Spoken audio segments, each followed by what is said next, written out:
O programa Encontro Marcado, nesse momento de pandemia, de isolamento social que nós devemos manter, vai conversar com a professora Rejane Grotto. A professora Rejane é responsável pelo Laboratório de Biologia Molecular do Hospital das Clínicas da Faculdade de Medicina de Botucatu e docente da Unesp. Vamos acompanhar então essa entrevista que nós fizemos no sentido de conscientizar ainda mais a população sobre os cuidados necessários durante a pandemia.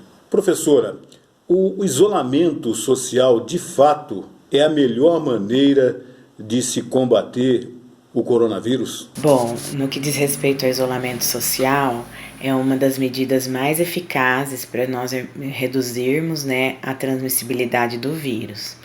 Realmente já está mais do que documentado pelas experiências dos países que passaram por fases bem críticas, que é a única medida em que nós conseguimos reduzir muito a transmissão, e a hora que a gente estabelece o isolamento social, nós conseguimos minimizar essa infectividade, essa transmissibilidade. Então, eu diria que hoje é extremamente importante que a população tenha consciência de ficar em casa o máximo possível.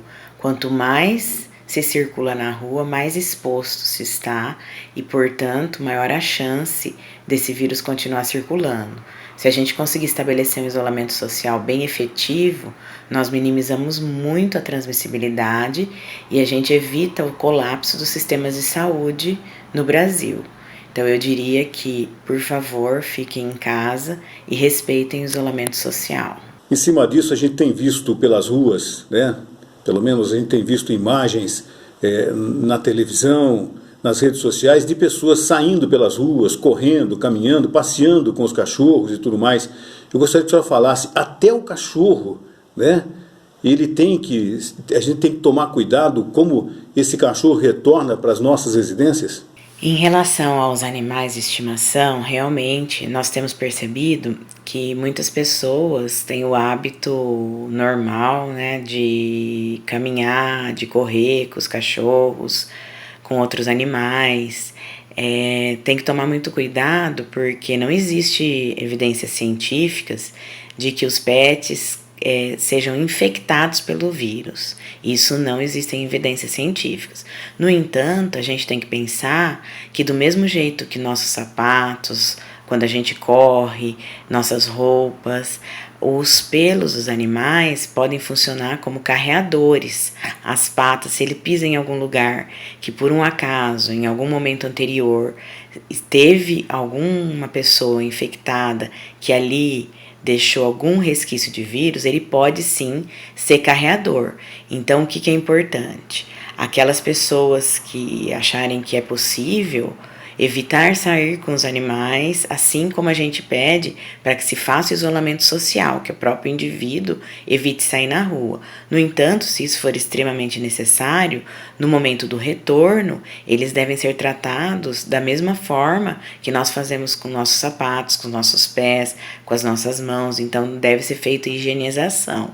A melhor forma de higienização é realmente água e sabão, porque água e sabão é extremamente efetivo para eliminar resíduos do vírus. Mais uma vez, é importante ressaltar que não quer que o animal, ele não existem provas científicas de que ele é infectado, mas ele pode funcionar como um transportador, um carreador desse vírus para dentro da residência, assim como nós também podemos ser.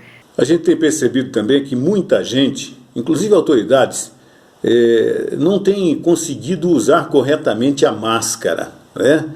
Eu gostaria que a senhora falasse da importância dessa máscara, o uso corretamente, o tempo de duração dessa máscara de pano. A máscara é fundamental, professora? Com relação ao uso da máscara, nesse momento em que a gente se encontra da pandemia, é extremamente importante que todos usem máscara, sim, em todos os ambientes. A máscara, ela é um obstáculo ao contato com o vírus, E só que também a gente tem que prestar muita atenção com a forma de utilizá-la. Nós estamos vendo muitas pessoas que utilizam máscaras de forma incorreta, o que pode até ser prejudicial. Então é muito importante que antes de colocar a máscara se higienize as mãos, com água e sabão, então lavar bem as mãos. Coloque-se a máscara cobrindo, né, o nariz e a boca, sem tocar na parte externa da máscara, e ela seja usada continuamente. Então, que as pessoas não fiquem abaixando, levantando a máscara, que isso pode ser uma forma de tornar a medida não efetiva. E no momento que você chegar em casa, você for tirar a máscara, você também não toque na parte externa da máscara. Retire a máscara e coloque num saco plástico, se for descartável, e depois faça o descarte adequado, ou se ela for lavável, coloque num saco plástico e depois lave adequadamente. Com relação ao tempo de uso, vai depender muito do material no qual ela é confeccionada. Em geral, se a gente for ver os protocolos da Organização Mundial de Saúde e do Ministério da Saúde, o tempo do uso da máscara vai de 3 a 4 horas. No entanto, se essa máscara começar a ficar muito úmida, tiver muito resíduo ou ela estiver suja, ela deve ser trocada, certo? O ideal é que uma pessoa tenha pelo menos 2 a 3 máscaras, se for de uso lavável, para que possa ir trocando ao longo do dia. Então, isso é importante, o uso correto da máscara. A máscara pode se tornar inadequada como veículo de transmissão, de proteção, se é usada incorretamente. Então, não dá para deixar a máscara no queixo, máscara o nariz para fora, que aí você perde efetivamente a função.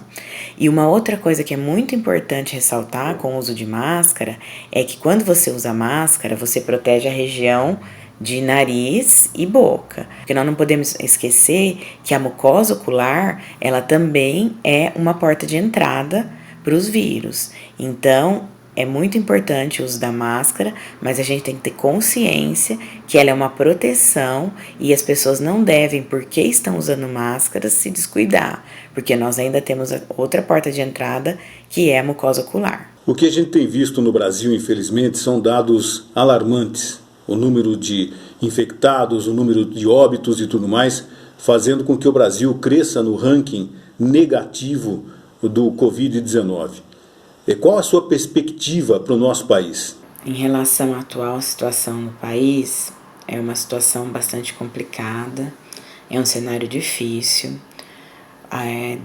Ontem foi atualizado, né, o boletim do Ministério da Saúde com quase 146 mil casos confirmados e perto de 10 mil óbitos no país.